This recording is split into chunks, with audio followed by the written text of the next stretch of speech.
health is truly wealth, why do so many people gamble with it through self-medication? Health is definitely not one for crews. Good morning and welcome to Ray's Breakfast. What are you saying? And as usual, I'm thrilled to start the day with you, our valued viewers. On this vibrant, youthful platform, we tackle the conversations that matter most. And today is our special health and wellness segment. Get your seatbelt ready for an awesome ride. I'll be your host for today, Oluchi Omenka, alongside my talented God's Beauty is Your Lady Vibe. Good morning. How are you? Good morning. I'm beautiful. How are you? You know that TikTok trend where they say, I'm fine, but if you ask me on a deeper level, you not give another response. But if you ask me on a deeper level, I'm still fine. No. I just have some questions. Now, I have a lot of questions to ask a lot of people in this Lagos that we are living in together. Tell me a few. Are you ready to hear my question? Firstly, why do people pile up negligence and incompetence? It's so sad. I think that we're in a place where people just like to, they just like to gamble with things and feel like it will still work out regardless. I mean, use bus drivers, for example. Yeah. You know that your car is not good, but you will still take that car on the road, hoping that it will get us there safely. After the first trip, we'll not go and fix the tires or something. I think that is a lot of negligence and incompetence. And at the end of the day, whatever you are trying to avoid, you pay probably double or triple for it. So this is my advice. I'm not ranting this morning. It's just a question. It's a sincere question that I need people to answer. If you have something within your purview, it's just wise to ensure that there's no error from your part, at least. The one that you're supposed to do, do it yourself. If there's any error, it won't be from you. My dearest people. Is that the only one? That's the major question I have. Oh, but tell me, how have you been, though? I'm good. I'm actually good. I think I really like, this part of my life or this season of my life. I don't know what to call it exactly, where I know that I am super busy with a lot of things, personal stuff, having to, and I don't know, but I would just say it's literally like the grace of God, because the fact that I was able to get like another skill apart from what I'm doing. Amazing. Yeah, I consider that a blessing, because for every morning there's definitely something I have to do, someone I have to send this. And it's, honestly speaking, I am super grateful. I love that. God. Somebody asked me yesterday, what have you been up to? And I said, I've been doing a lot of reflecting. Honestly. If I'm not working or doing anything actively, I'm sitting and I'm reflecting, and such would show in my journaling and writing. So I'm just taking stock of my skills so far. What have I done? How am I improving? How can I get better? And ideas just come up, because reflecting is better. Today is our health and wellness segment, and we come with all the health tips that you need. We'll be joined by an expert guest shortly to discuss self-medication and seeking professional help. We'll take this short break now to reflect on significant event that shaped our world. So stay with us. We'll be right back shortly.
thank you so much for sticking with us. Now, what are your thoughts on these historical milestones? I'd love to hear your insights and perspectives. Remember, as always, you are the main ingredient in this conversation. I would love to hear your thoughts on this. Our phone lines are open. Please call us on 07025007749 or 07014242420. And if you're yet to subscribe to our YouTube channel, head on now to our official Upgrade TV. Click the subscribe button, like, share the link, tune in to channel 145 on your Go TV, and don't miss this for anything. Now, let's see the stories that are making, the papers this morning. We have the Punch, we have the Nigerian Tribune, and we have the New York Times. As usual, God's beauty will be taking us to the international space. All right, straight into the international space, the New York Times newspaper. The top center I see here, 4 New York officials tweeting over alliance of Adams and Trump. Middle center, that's the main story. We have Trump casts wide net in pursuit of retribution. Middle left, tax cut mass PV GOP, that's the Grand Old Party. Middle right, in West Bank, Israel tactics Cox Exodus. Bottom center, as firms chase profits, firefighting pays price. Bottom right, which is the last headline on the newspaper, has European talks amid to preserve role in Ukraine. So the headline I want to quickly talk on is the Trump casts wide net in pursuit of retribution. Now, Trump is taking action against people he believes have wronged him, including political rivals, government officials, and even former allies. He is using legal threats, public criticism, and political influence to go after them. This is important because it shows that Trump still has significant power in politics, especially within the Republican Party. His action could shape who gets elected, who stays in power, and how decisions are made in the future. Many worry that this approach could harm democracy if political leaders start using their influence for revenge instead of focusing on the country's need. It could lead to a government ruled by personal grudges rather than fairness and justice.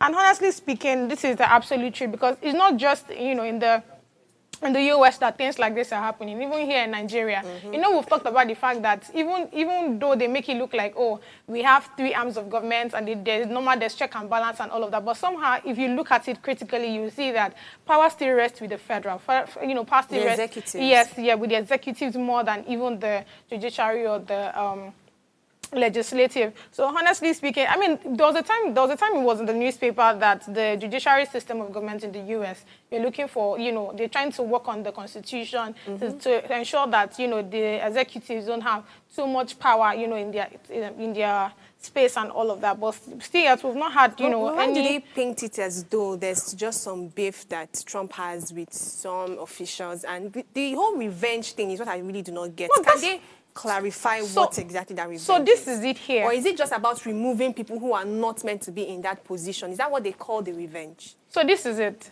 We already know that the president, he has the power to take out certain persons and put in certain persons, right? But now, of course, a person like Trump, we definitely take out. I mean, it has even been in the news even before he became the president, right? It was always on the news that he has said it that once he comes on seat, he's going to, whoever that doesn't want him, whoever that is not his ally, people that are not working for him, that doesn't want his success and all of those things, he's going to take them out. That. Well, according to the newspaper, that's how it was stated, right? Okay. Now the same thing is appearing here. Now that he's on seat, he's looking at those people that were his allies before and they are no longer, meeting up to his standards and all of that. He's taking them out. We already know the kind of power he possesses as a president. Yeah. So it just makes it a very smooth ride. It's a different thing when I say that, oh, I'm in power, but I don't have, I'm limited to do certain things. So when I not do it, that this one is not, I'm not following the Constitution. But this one, I have the power to take out certain persons. So if the person in that particular position is someone that is not my friend, what do you think I would do? Exactly. So that's why there's a conversation around. It's one thing to talk about the check and balance. It's another thing to say, okay, this, the power in the executive arm is more than other arms. So it's time for us to now do that proper check and balance. And that's why you see that the last time I had a conversation around the judiciary, looking towards the presidency and looking at the powers and trying to limit him on certain things. I was so much in agreement with that because, again, it's not just what is happening in the U.S. Even here in Nigeria, you will hear that immediately a president comes on seat, he takes out everybody in the National Assembly. The Constitution gives him the right to do so. Do you understand? Okay. So if he takes out everybody that is in the National Assembly, who will impeach him if he does the wrong thing? Exactly. So at the end of the day, you see that nothing is really going forth. So I mean, honestly speaking, now that there's a chance around, okay, let's see, we see the power, we see the power he possesses. Now let's work on it. I am so much into that. Honestly speaking, here in Nigeria, we need to start working on it.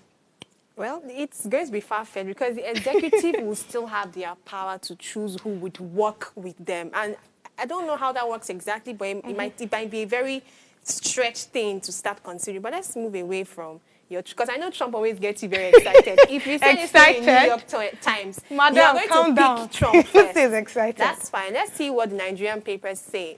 Nigerian Tribune major headline reads, bank directors with non-performing insider loans to resign CBN orders and ask banks to regularize loans within 180 days. Southwest governors will give Adebanjo befitting burial. Funeral says Sanwo-Olu. Lagos Assembly crisis. DSS threatens lawsuit against broadcast stations. Don't disrupt peace of Niger Delta over murder of all protests. Niger Delta peace advocate warns. Edo Assembly approves death sentence for kidnappers. Jonathan kicks against deployment of military personnel for elections. Says only police, INEC should manage future elections. And Obi says integrity of election determined by leadership in charge.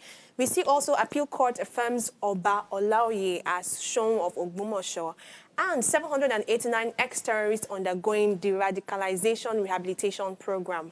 Above that, we see reps to organize public hearing on new tax reform bills next Wednesday. 5 days after passage, NAS adjusts portions of 2025 budget, retains 54.99 trillion naira total. And the last story here reads, NBS explains why Nigeria's inflation rate falls to 24.8% after rebasing. The story I'd like to touch on briefly is this one about rehabilitation. It says 789 ex-terrorists undergoing de-radicalization rehabilitation program. Face value, when you hear rehabilitation, it makes sense because we are looking at correcting things. We're not looking at just putting away terrorists and people who have done evil and just making them, some of them have some long-term, traumas and all. Exactly. So rehabilitation makes sense, right? But my own question is, how effective does it get to be? Because sometimes, let me tell you how the process works. There's the screen and classification. Remember when I did rehabilitation counseling in school? It was quite a very funny course. So you screen, you classify. Sometimes there's reorientation. Since some of them are ex-terrorists, there are some religious beliefs, extreme religious beliefs that they need to start washing away, right? And then sometimes you put them into monitored businesses or organizations that can help them come back.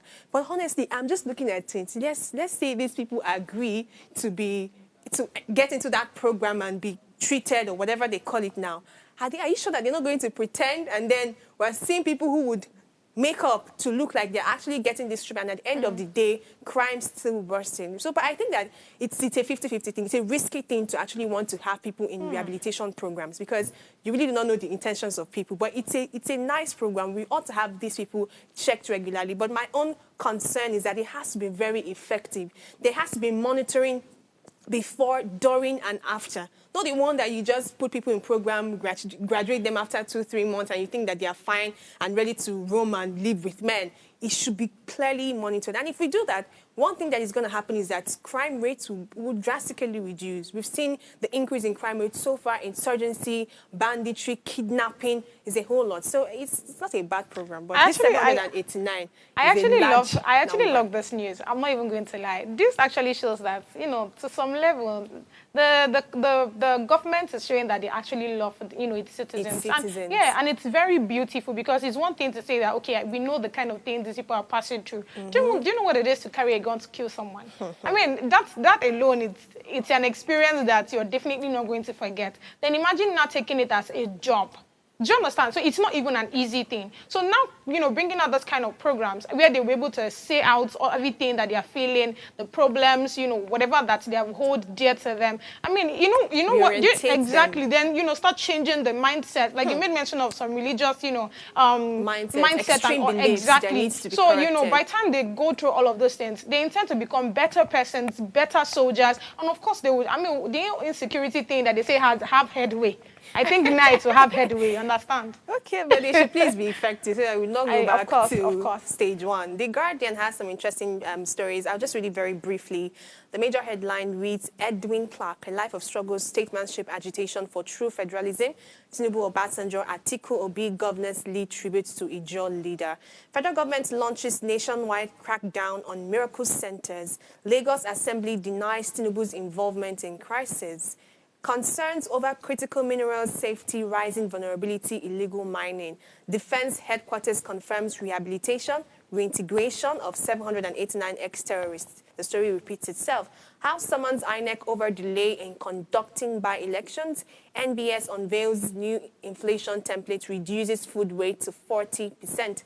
And the last story here, which catches my attention. I think I'm just speaking stories on wellness and how people are getting better. Maybe because today is our wellness segment. It says here that Sanwo-Olu has raised alarm over rising mental health issues among boys. And that is a very good direction to look at.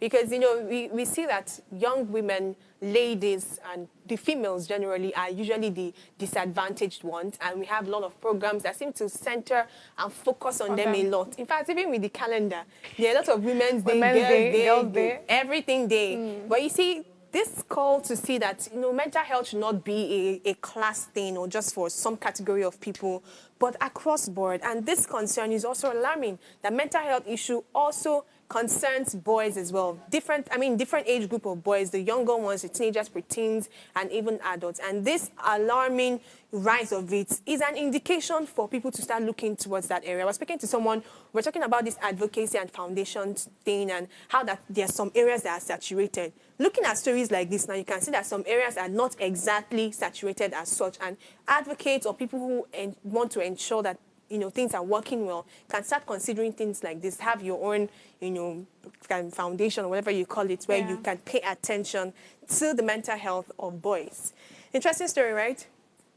Yes, it is. All right, this is where we wrap up the segment, the newspaper segment. We'll take this short break, and when we return, our expert guest, a doctor, actually will be joining us on the show to discuss self-medication versus professional help when to seek medical attention. You must agree with me that one way or the other, we're falling prey into this menace called self-medication. So today we're going to unbox, unpack, and have a wonderful discussion. So stay with us. We'll be right back shortly.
Welcome back, viewers. Thank you again for staying with us. Today, we're diving into the myth, the risk, and the realities of self-medication versus professional healthcare. And joining us is Dr. Ayodeji Bakare, senior resident in pediatrics and LACIT, to help us understand when to handle things ourselves and when to seek proper medical attention. Many of us have reached for a painkiller, an antibiotic, or even a herbal remedy without thinking twice. After all, if it's worked before or worked for a friend, it should be fine, right? But is that really the case? In Nigeria, self-medication is a widespread habit fueled by convenience, cost, and sometimes misinformation. But at what point does self-medication turn from a quick fix into a dangerous risk? And that is what we want to discuss today. Good morning, Dr. Ayodeji. Are you with us? Good morning. Thank you for having me. Thank you for joining us. We're glad to have you here. And I really want to appreciate what you do in the social media space. It's good that we are having doctors and medical professionals nowadays coming out to enlighten and educate the public through social media and content creation.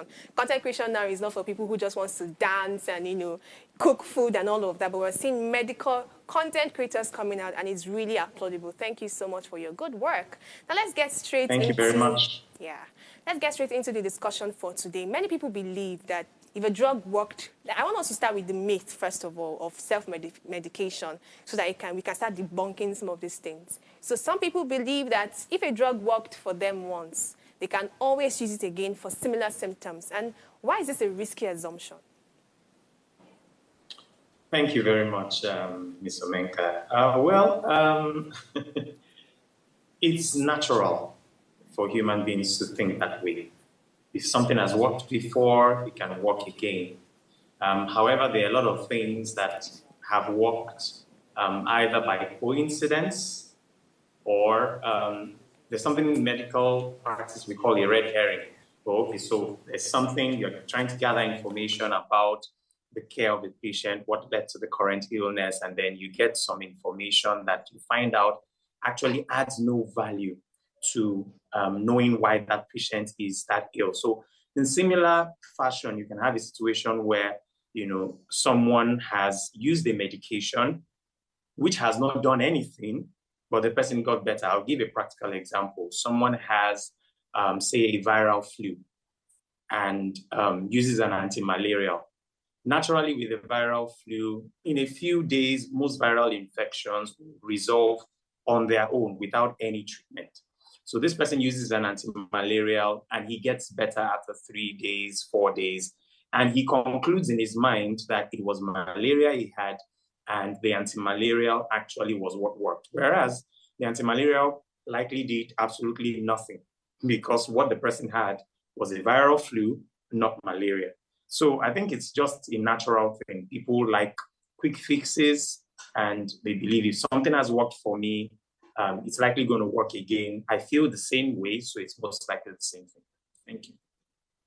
So much, Dr. Ayodeji. So I like the fact that Oluchi made mention of the fact that you are a medical content creator. So I think it's important to ask this. Now, is it advisable, because we're talking about, seeking professional help or self-medication, right? So is it advisable to always, take the advice or, the teachings you hear on social media or even like on Google, right? So there's something that happened to me of late, right?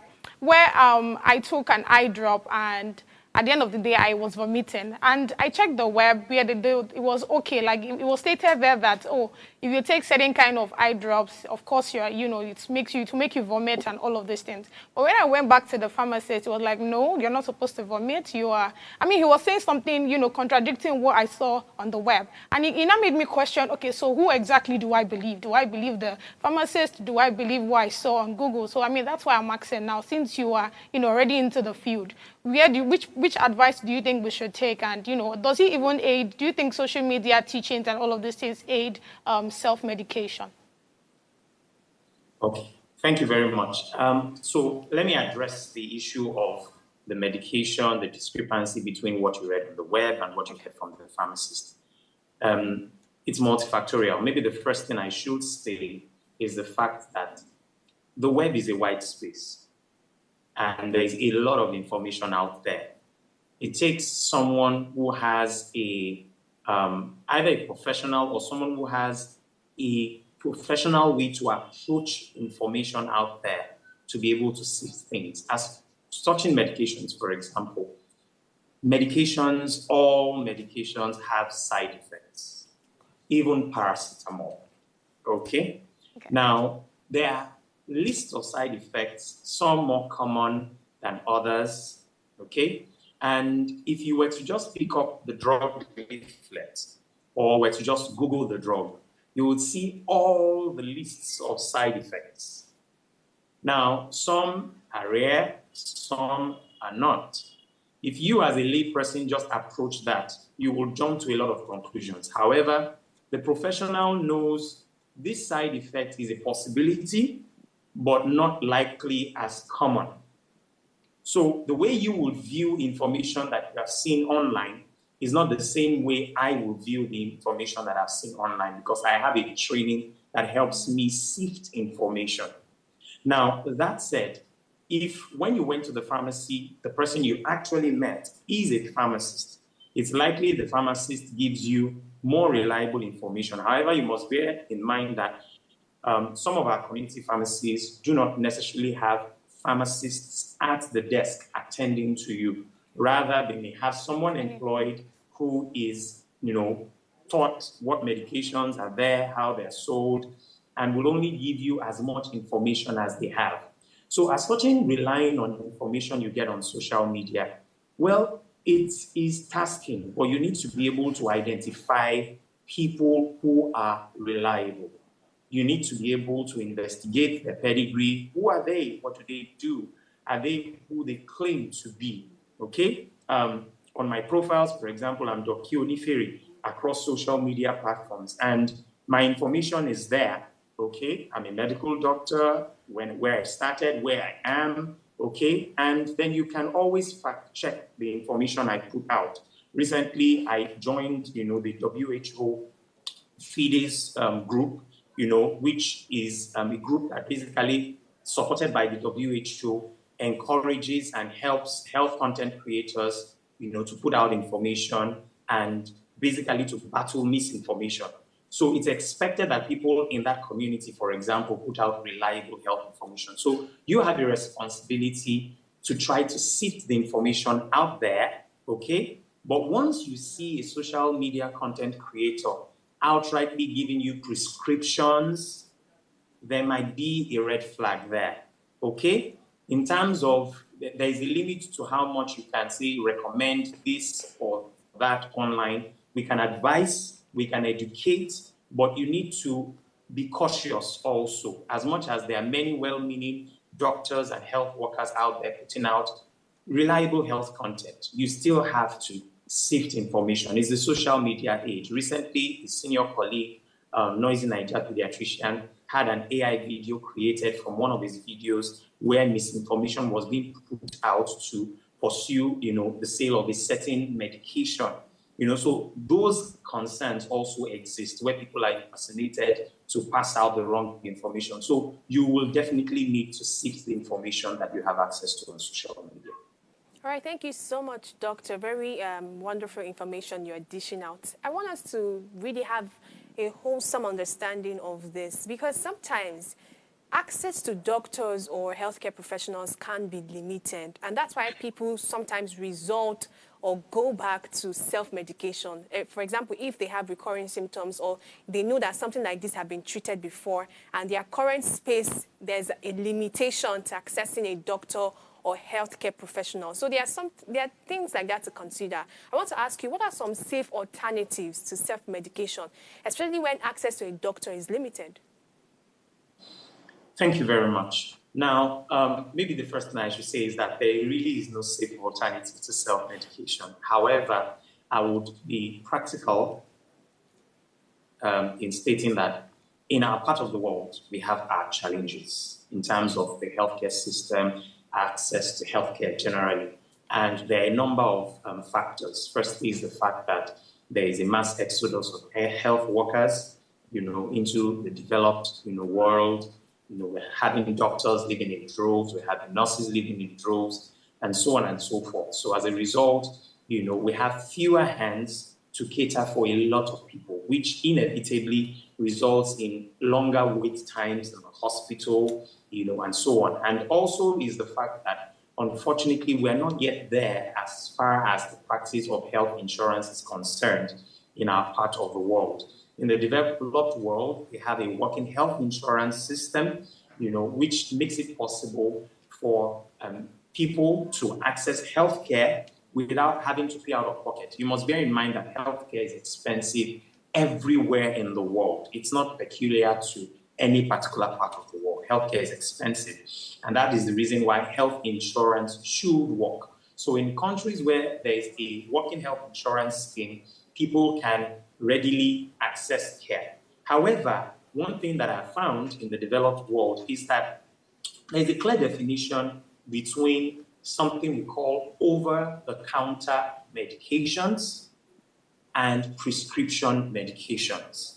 Now, over-the-counter medications are medications you should be able to just walk into a nearby pharmacy or drugstore and purchase. And they deal with basic symptoms. So, for example, you can access analgesics like paracetamol. You may be able to access, antihistamines like loratadine. You may be able to, access, certain eye drops for conjunctivitis. Certain symptomatic relief for a viral upper respiratory tract infection and the likes. Even things like diarrhea. So you have access to oral rehydration salts. You have access to, for adults, things that can stop stooling, such as drug loperamide. Now, in the developed world where things are regulated, those are the kind of things that you can access in nearby drugstores. But you need to be able to tell the difference between what you can just walk into a drugstore to get and what you need to see a doctor for. A pharmacist is not trained in physical examination of patients, for example. They understand drugs, they understand the production, they understand how they work in the body, they understand the relationship to diseases, but a pharmacist may not be able to make accurate diagnosis in certain situations and give accurate treatment, which is the reason why things like antibiotics, antimalarials are not part of over-the-counter medications. Antihypertensives also.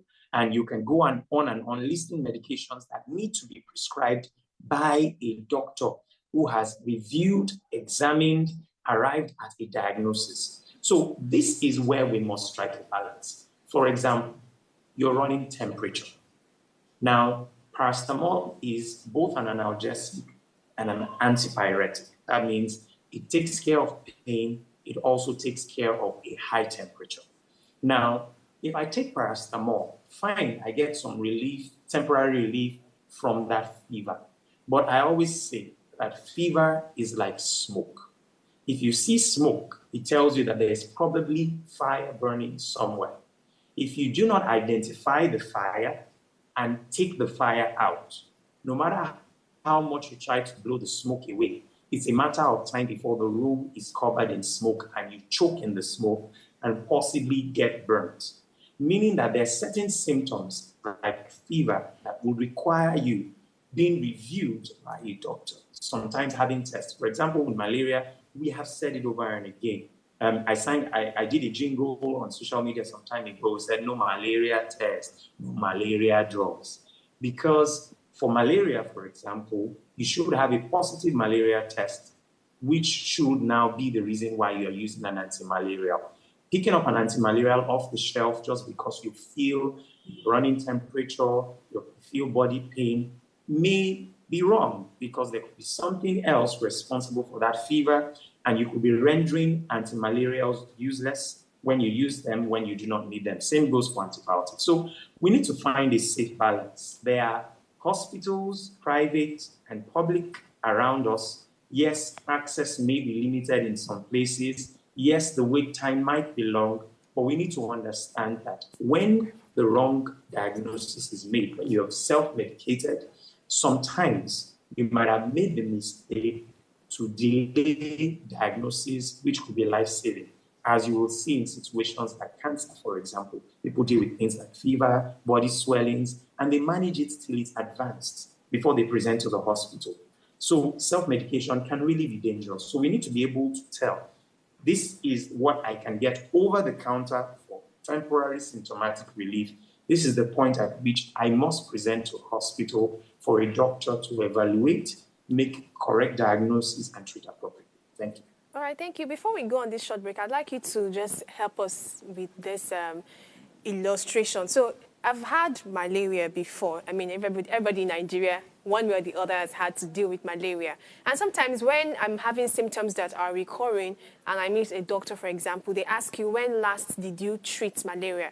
And it's almost like you're expected to just take an anti-malaria after every 3 months, just like the way we take deworming medicine regularly. So taking drugs like that regularly after every 3 months, once you notice that I'm prone to having malaria or, this deworming stuff that they talk about, is that not also a form of self-medication? And sometimes it's even some doctors that would ask you, when last did you take malaria drug? And it seems like, oh, that's the next thing to get now. What do you have to say about that? Thank you. Now, when it comes to deworming, for example, there are recommendations out there on deworming, especially for children. Some will say every 3 months, some will say every 6 months. That's, well-founded in science, okay? But when it comes to things like antimalarials, you must also bear in mind that, number one, every doctor has a responsibility to update their knowledge from time to time. Unfortunately, that's not always the case. Number two is the fact that there are people posing as doctors who may not be doctors. Now, as touching the care of malaria, we're in a malaria endemic region, okay? That's in Nigeria, for example, and other countries within Africa. That means that you have malaria occurring all year round, okay? There may be certain periods of the year where there are peaks.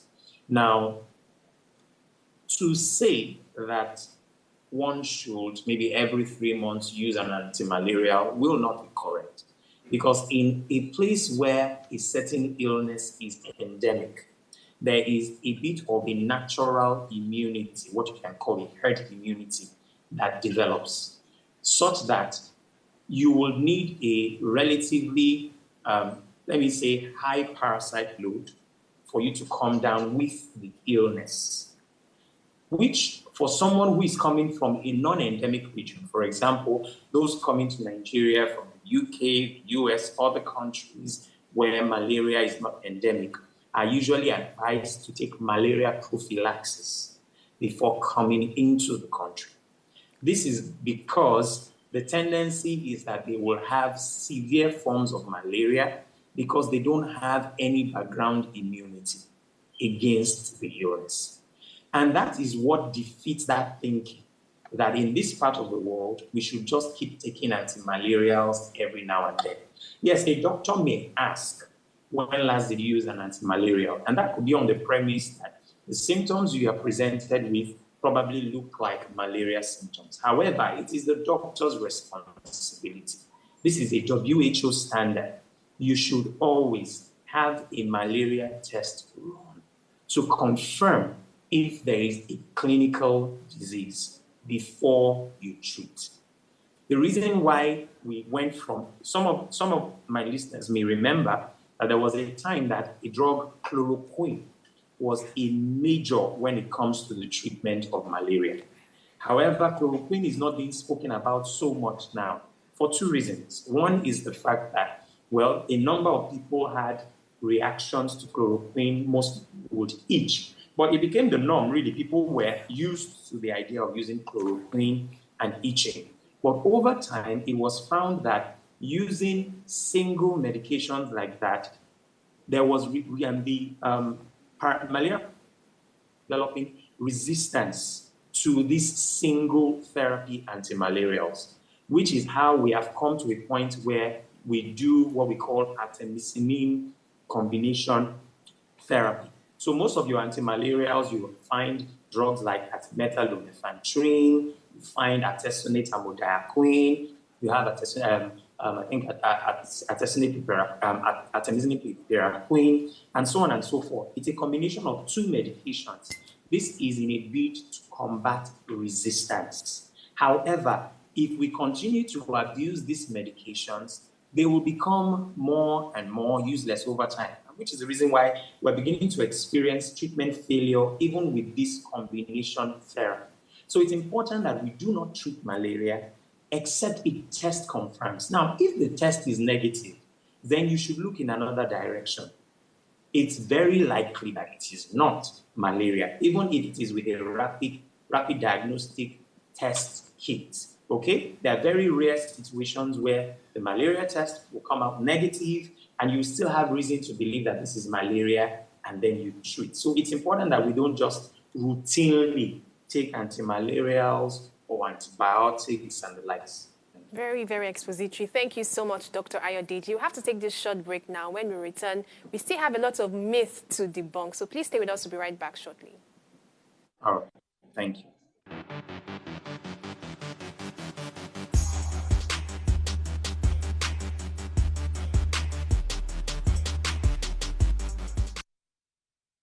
Tell us you're a Nigerian without saying a word.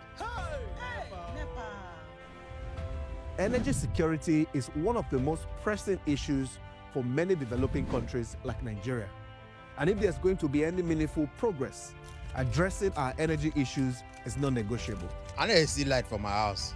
Make them do something. Band A is expensive. I literally have to turn off all my appliances just to reduce costs. We need light. Introducing the Energy Outlook, your go-to show for everything energy. Every week, we'll bring you the latest insights, innovation, and in-depth analysis of Nigeria's energy sector. From policy discussions to regulatory insights, we'll analyze the key decisions influencing growth and sustainability in the energy sector. We'll bring you the human stories behind the headlines, giving you a personal perspective on the broader energy challenges. Join me every Friday at 6 p.m. for the Energy Outlook, your guide to the future of energy, where energy means business.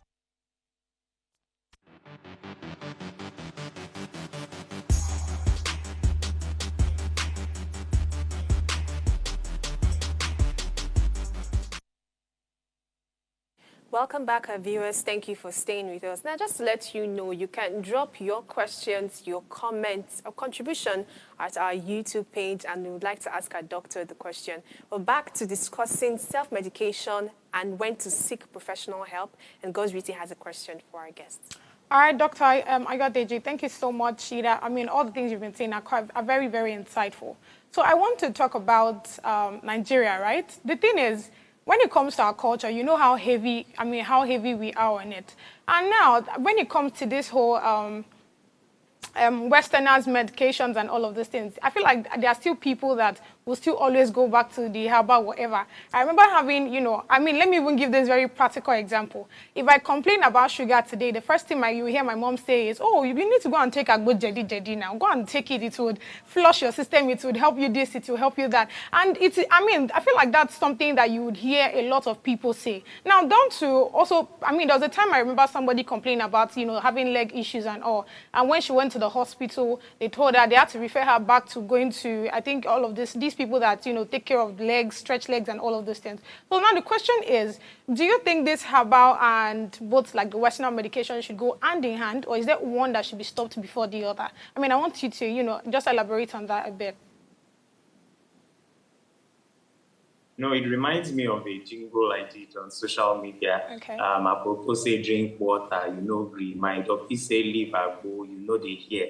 Brother, your mouth, they smell. Sister, your kidney, they complain.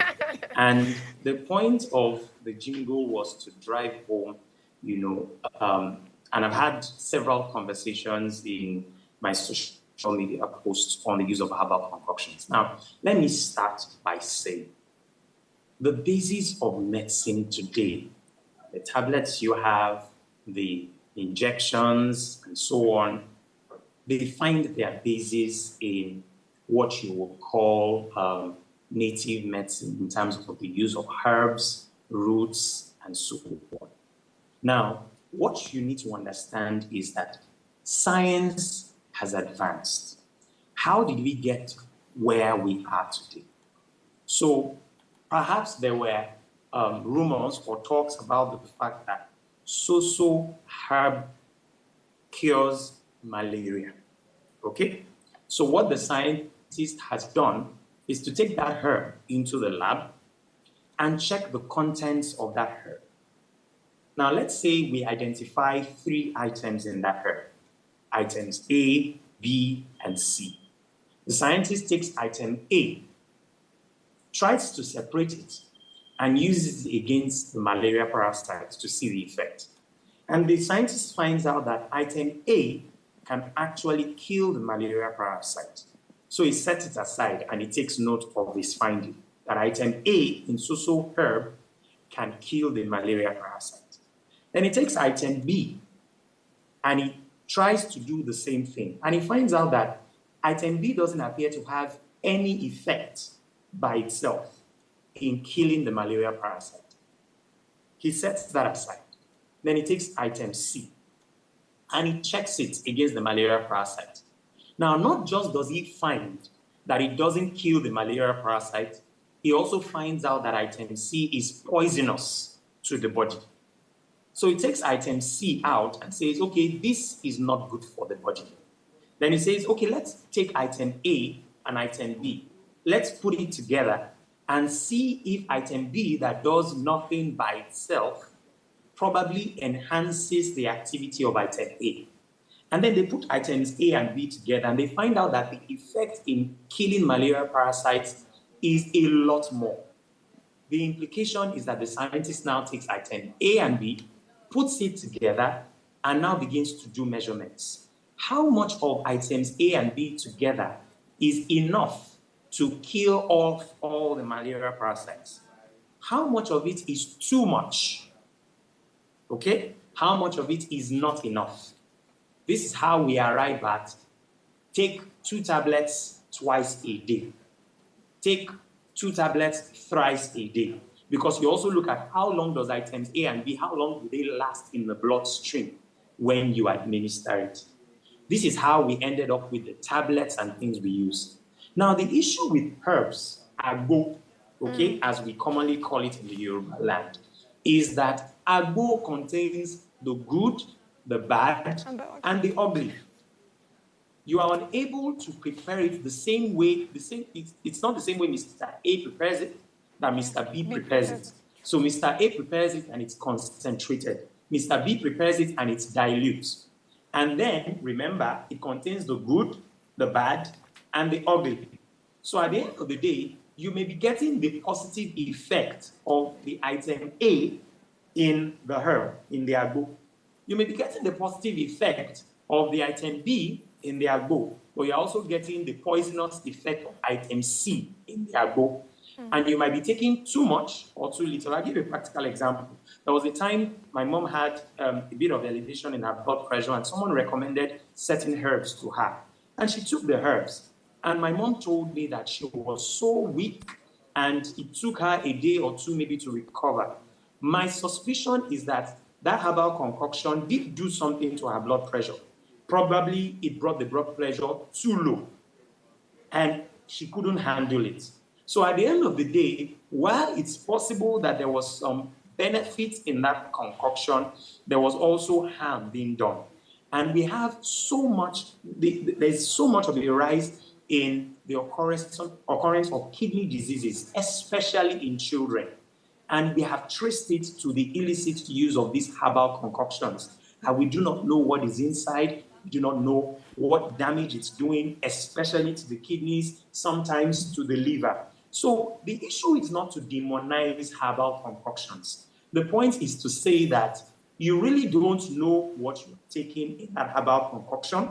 You don't know the damage it's doing to your body. You don't know if you are taking too much or too little. And taking herbal concoctions alongside regular medications is also problematic, because even for the regular medications, some of them have interactions. There's what we call drug-drug interactions, where you use this drug and that drug together, and it causes certain negative effects. So if you're giving herbal concoctions that you don't know what it contains, you don't know what benefit or harm that it does, with regular medications, the possibility is that you may be poisoning yourself or making those regular medications ineffective. So we're not demonizing herbal concoctions. Rather, we are saying science has improved, okay, such that we do not need to rely on herbal concoctions. Rather, we can rely on medications that have gone through scientific studies, and we can identify these are the things there. This is the appropriate dose. This is the toxic dose. This is how it should be used to get the effect that we desire. But Dr. Ayodeji, Someone has actually come out to say this, that there are some medications that cannot take care of certain sicknesses or certain diseases. Now, I made mention of the fact that a particular person went to the hospital to take care of her leg, and they told her to go to the job people that they know how to treat legs better. What do you think about this? Well, I can assure you that whoever told her to go to the job people that they treat the leg better is either not a doctor or a doctor that is probably also dealing in being a herbalist. Because the truth is that we will not make such recommendations. We are bound by oath to do no harm to our patients. I won't direct you to meet someone whose method of treating I do not know. Now, are there certain illness conditions that are beyond the practice of regular medicine?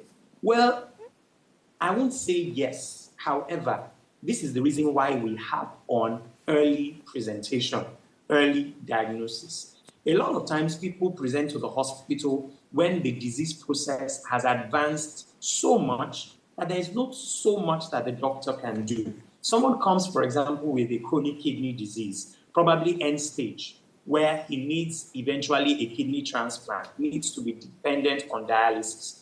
The truth is that the medications that we will give are to give the person the best, possible quality of life. Manage the high blood pressure, for example, help the person, to deal with other effects of the negative things that result from a chronic kidney disease. Someone comes with an advanced cancer, for example. The truth of the matter is that at the end of the day, if the cancer is advanced, chemotherapy could help, but at the end of the day, all we may be giving is what we call palliative care, where we are just trying to improve the person's quality of life. So situations like that, it will seem as though it defies medical care. The issue is not that it defies medical care. The issue is that diagnosis was probably not made on time. Care was not initiated on time. So, of course, people will always make claims. Our parents, grandparents will sometimes tell us, it was the same herbal concoctions we gave you. You are alive, you are strong and healthy, you are a doctor now, and you are speaking against herbal concoctions and other things. Well, the truth of the matter is, some of us were lucky to have escaped. Those who did not escape, we see them in the hospitals. We see the children with the kidney failure as a result of herbal concoction use. We may have survived the use of those herbal concoctions growing up, but those that didn't survive it. So we can't say, it has worked for Mr. A, it has worked for Mr. B, so it should work for everybody. Do not demonize it. I can only recommend what I am certain of as a doctor. If I'm recommending a medication, I know what medication it is, I know what it is supposed to do, and it's my responsibility to counsel the patient and say, well, if, for example, it is supposed to offer treatment, not cure, it's my responsibility to let the patient know this will offer treatment, not cure. It will make your life better. For example, look at the management of HIV, AIDS. People who are HIV positive are on antiretroviral therapy, and many of them who are regular on their medications will come to a point where the viral load is, negligible. You can hardly detect the virus in their blood. They are not transmitting the disease. They are living healthy lives. The truth is that we've not achieved cure, but we've been able to treat effectively for them to live normal lives without anybody even knowing they're HIV positive. So there are situations like that, and we need to be able to, draw the lines, and not stand for what we're not sure about. Thank you. Thank you so much, Doctor. Firstly, I have to ask Godswiti where she gets to meet doctors that are herbalists in disguise. Thank you very much, Doctor. It's been very insightful. We're wrapping up now, but I want you to just give us one golden rule that we should take home to avoid self-medication and, start practicing, better medical treatment. All right, thank you very much. So what I'll say is this. When it comes to simple things like headache, cough, catarrh, diarrhea, vomiting, you may want to approach a community pharmacy first for relief. For example, you're stooling or a child is stooling, please by all means get oral rehydration solution. by all means, if you're an adult, because we do not use drugs that plug the hole of stooling in children. If you're an adult, you can get loperamide. You have a cough, yes, you can get cough syrup, you can get an antihistamine. However, I hope we will get there when you will go into a community pharmacy, and the community pharmacy gives you symptomatic relief and advises you to see your doctor for proper diagnosis. But I would say categorically, if you are running temperature, please, especially with children, don't just get an antibiotic. Don't just get an anti-malaria. You can get paracetamol for immediate relief, but diagnosis needs to be made. And that inevitably may require tests being done, which is the reason why I can't overemphasize it. Please get health insurance. If you're in Lagos State, for example, there is the Lagos State Health Scheme, which is available to all Lagos State indigents. All right, Doctor. Please, by all means, this is the much we can take, Doctor. The NHIS was previously for largely those that are staff of the federal government, but I think it's been made available now. If it's an HMO you can afford, please get health insurance. All right, Doctor, this is the much we can so that you don't always think about your pocket. Thank you so much. Very insightful. We wish we could have more time for this, but this is so insightful. Thank you to our viewers for joining us. Till tomorrow again, this is Ways Breakfast. What are you saying? Catch you tomorrow by 8 a.m.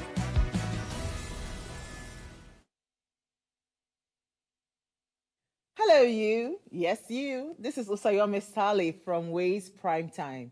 Now, we appreciate your continued support for watching our content, following us across all our social media. But we've noticed, for those of you watching us on YouTube, 88.5% of you who watch our content aren't subscribed to our channel. Why? Now, if you are enjoying our content, you enjoy our shows, and you want to stay updated on all things Ways, it's time to hit that subscribe button below. Now, subscribing isn't just for you. It's for the growth of our channel. It helps us get bigger and better. With your support, we can continue to bring even more intriguing and exciting content. How about you subscribing right now and being a part of our community?